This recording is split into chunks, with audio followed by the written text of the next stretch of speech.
Even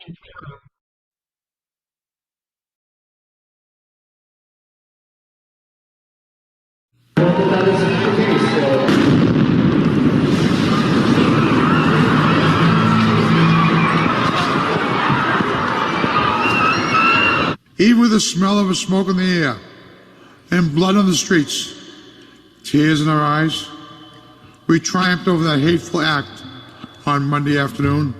We will find you, we will hold you accountable, but more than that, our fidelity to our way of life, to our free and open society, will only grow stronger. We got that call and we got the guy. For all the words of comfort and support after the deadly bombing of last week's Boston Marathon, from Mayor Thomas Menino to President Barack Obama and a variety of other officials and clergy, the ones that most heartened the lockdown city and its environs likely came from Police Chief Edward DeVoe of nearby Watertown. After a shootout ended the life of one suspect and a sharp-eyed resident tipped law enforcement to the presence of the second, his seriously wounded younger brother, another round of gunfire and negotiation ended a terrorist nightmare unprecedented in American history. But major questions remained. First, of course, what caused two immigrants with roots in Russia's violent-prone Muslim Chechen region, but years of education and apparent integration in the Boston area, to plant pressure cooker bombs loaded with shrapnel that killed 3 and injured nearly 200, many with severed limbs and worse. Then come out of hiding to ambush an MIT security guard, confess to a motorist whose car they hijacked, and engage in a massive shootout that led to the beginning of their fiendish plot's end. Also, what outside assistance or inspiration did they have? And did U.S. authorities fail to follow through years earlier on a warning from Russia about one brother who had visited there and was in fact interviewed by the FBI? To consider these and related issues for your ears only, we're joined again by Bryan Bender, Boston Globe national security reporter in Washington. Welcome back to the program. Nice to be here. For all the warnings against jumping to ethnic conclusions, it seems that Islam and international travel were involved. How surprised were your national security sources?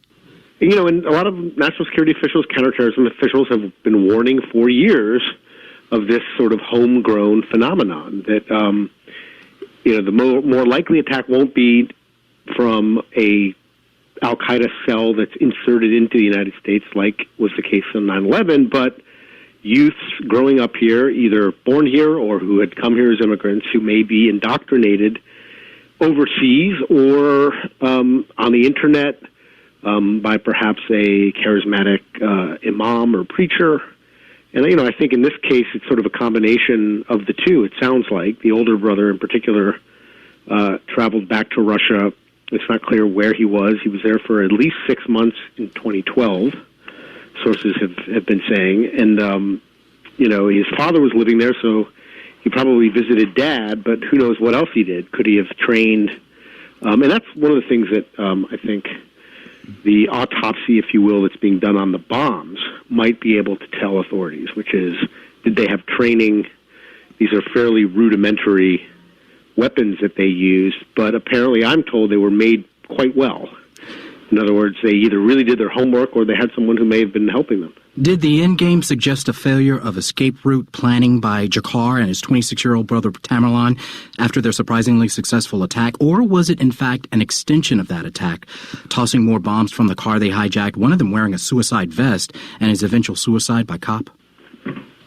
Well, it's hard to say, but clearly they didn't have an escape plan, or at least a very effective one, in the immediate aftermath of Monday's marathon bombings, because they would have gotten out of Boston or gotten on a plane.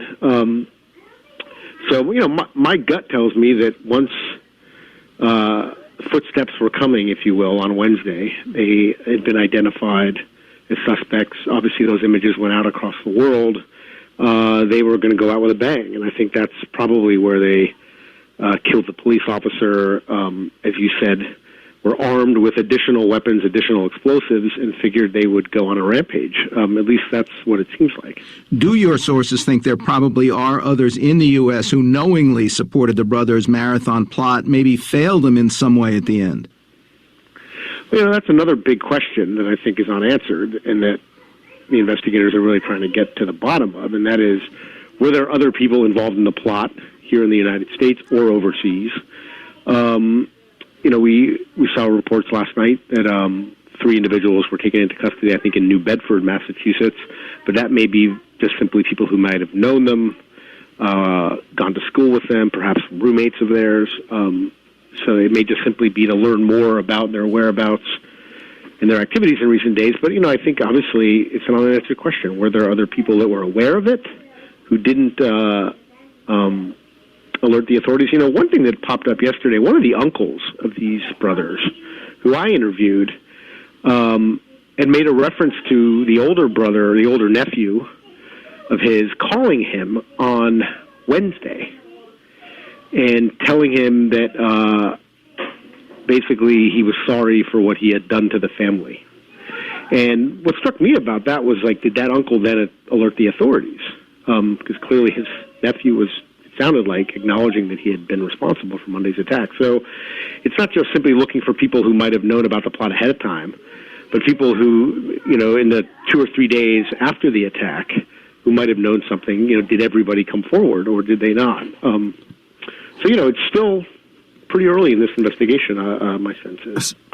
Speaking of the older brother, do you expect political controversy over the fact that the FBI did interview Tamerlan at the Russians' request, but did not follow up with monitoring that might have detected increasing radicalization? Well, and there's no doubt that that's going to be a source of controversy. I think it's very likely that congressional committees that oversee intelligence, homeland security are going to want to know what exactly happened. There could possibly be hearings because, clearly this kid was doing something that the Russians thought didn't seem right. And we don't know a whole lot about what the FBI did, how they followed up, or how they didn't. But clearly he was a problem child, at least in the view of some. And obviously, if the FBI didn't interview him, they didn't pick up on something that led them to follow him, to track him more, because obviously he was able to pull this off. Some say the virtual lockdown of Boston and environs was a bad precedent, even if there were questions about more bombs and accomplices in the area. What's your view? Yeah, I've heard that. I guess my sense is that this was done out of abundance of caution, as authorities are scrambling to find out the scope of this plot, not just tracking down the fugitive yesterday, but could there be others on the loose? But they didn't declare martial law. You weren't required to stay in your house. A lot of my colleagues at the Boston Globe were running all over Boston yesterday, and nobody stopped them. So I don't read too much into that. Obviously, if martial law had been declared and you were told you have to stay in your house, and then civil liberties questions arise from that, then I could see there being a legitimate gripe. But nobody had to stay home. You could do whatever the heck you wanted. Bryan Bender, Boston Globe national security reporter in Washington. Quote from the news, a truly nightmare scenario. That was Texas Governor Rick Perry after an explosion with the force of a 2.1 magnitude earthquake in a fertilizer plant demolished much of the small town of West. Blast killed at least 15 and injured nearly 100 people, with many others still missing. Next, political fallout from the bombing, gun control, and more. For your ears only.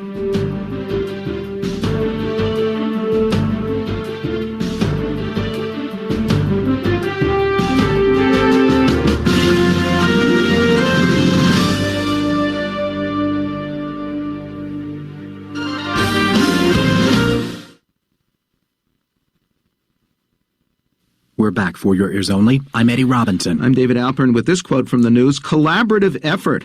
That was Kaufman County, Texas Sheriff David Burns on the arrest of former Justice of the Peace Eric Williams and his wife for the murders of 2 prosecutors and one of their wives in revenge for Williams' earlier conviction for office theft. Initial speculation centered on the Aryan Nation of Texas prison gang. Now this. The yeas are 54, the nays are 46. Under the previous order requiring 60 votes for the adoption of this amendment, the amendment is not agreed to. So all in all, this was a pretty shameful day for Washington. But this effort is not over. I want to make it clear to the American people, we can still bring about meaningful changes that reduce gun violence so long as the American people don't give up on it. Vice President Joe Biden looked grim last week announcing the vote, and President Obama sounded furious at the failure of even watered-down gun control, despite support by a bipartisan Senate majority. But it was not clear how another big push, even more distant from the Newtown school massacre that mobilized widespread hope for change, might succeed.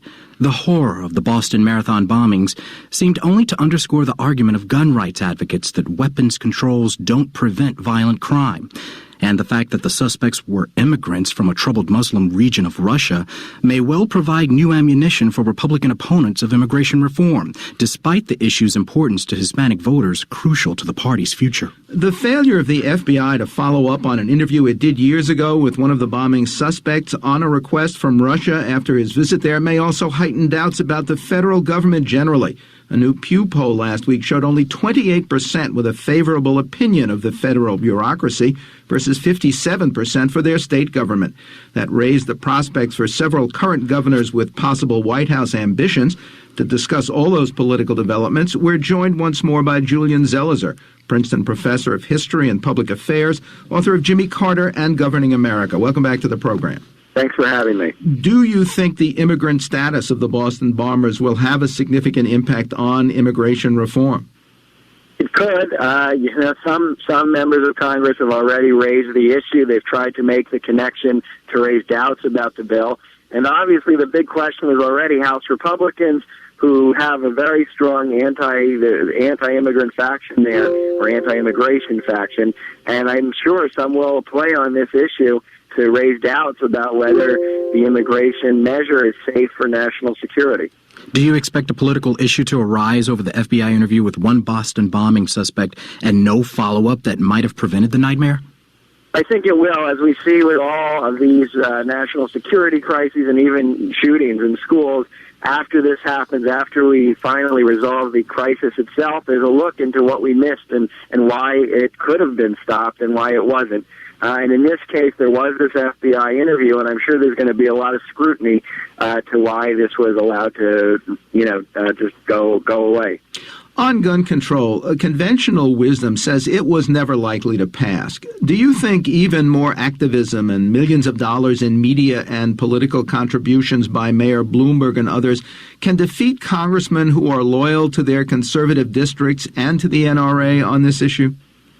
It's extremely hard. I think what Bloomberg's group can do and what money for gun regulations can do is really get people in districts that are not very strong in favor of gun rights, get them more mobilized, get them more active, get them to put more pressure on legislators who otherwise would just remain quiet and rather this issue go away. I think that's where they can have their biggest effect. In the very, very red districts, it's going to be hard for someone like Mayor Bloomberg to really shift public opinion. Is there more hope for campaign spending to change minds or votes on gun control in the Senate, where members have to run statewide? Yes, I mean, that's really your best bet. That's how we saw some potential progress on immigration. The Senate is the area these days where there's more room for flexibility. A senator has to win the whole state.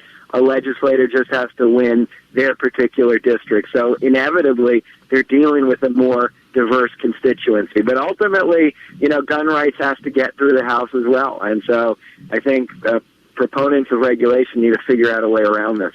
One reason that conservative congressmen are so entrenched is the way congressional districts are drawn to protect their incumbency by state legislatures. Should the Democratic Party be putting more resources into state-level politics to regain majorities that can redraw those lines? Absolutely. I mean, there's two areas Democrats have not done that much in the era of Obama. One is in trying to reform the political process, campaign finance issues, which are important on the gun rights issue. And second is really having a bigger impact on the states. Ultimately, that's where the power is. We see that, how districts are drawn, how much gerrymandering is going on. Unless Democrats can change the dynamics, the House Republicans are going to remain exactly where they are, and they're not going to get those votes. Let's talk about some state leaders now drawing presidential speculation and what you call a dangerous Dukakis effect that governors can face when they try for the White House. First of all, how many governors have become president, especially in recent times? Since FDR, we've had 5, so that's a good number from FDR through George W. Bush. They, in recent years, have been really a dominant force in presidential politics. Voters tend to look at someone who's been an executive in politics, and governor is more appealing now than senator, or representative. Senators have lost some of their ability, although we have Obama to win over the governor. So they've become quite important since FDR, for sure. What liabilities do you mean by the Dukakis effect? How did they impact the presidential campaign of former Massachusetts Governor Michael Dukakis? All that means is that what a governor runs on is the state. They run on their record in the state. They use their record on the state to show what they can do as chief executive of the entire nation. But, the record of the state can also bring them down. It can be used against them. Michael Dukakis ran on the Massachusetts miracle. He ran on the claim that he revitalized the economy, and George H.W. Bush used Massachusetts against him. He talked about pollution in the water. He talked about signs of an economic downturn. He used the famous Willie Horton ad, which was about a furlough program in Massachusetts, and he used the state to drag down the candidacy. And so all the governors thinking of running have to keep that in mind. How do you see the Dukakis effect applying to New York's Democratic Governor Andrew Cuomo? Well, he's one of the, most exciting prospects in the minds of many people, and right now there's a huge corruption story coming out of the state, all centered around this kind of corrupt effort to buy a place on the mayoral ticket. And that story will probably expand, and that's one example of something Cuomo will have to contend with. A lot of the structural problems of New York, that's just economic problems, and if this story of corruption unfolds, how close it gets to him. It's sure to be an issue if he runs, because a Republican would use this to talk about the kind of Washington he would bring with him. And New Jersey's Republican Governor Chris Christie? Well, he's interesting. I mean, he's used the state effectively. He's used the idea that a Republican can govern in Democratic territory effectively. He, too, though, has faced some challenges. Most recently, this scandal over Rutgers University and the coach who was yelling and throwing things at the players. And some people say he wasn't really very forceful in dealing with the university, even though he talked tough against the coach. That's just one of the kinds of issues that comes out of the state. He, too, will have stories of corruption. He'll have stories of government spending, which will anger a lot of Republicans. So he's going to have to face this challenge as well. Julian Zelizer is a Princeton professor of history and public affairs and author of Jimmy Carter and Governing America. Quote from the news, I wouldn't say the crisis is past, but maybe we're in a less dangerous phase. That was Evans J.R. Revere, a former State Department expert on Asia, as North Korea took a more moderate tone after weeks of escalating missile and nuclear threats. Next, signs of change at the Vatican. For your ears only.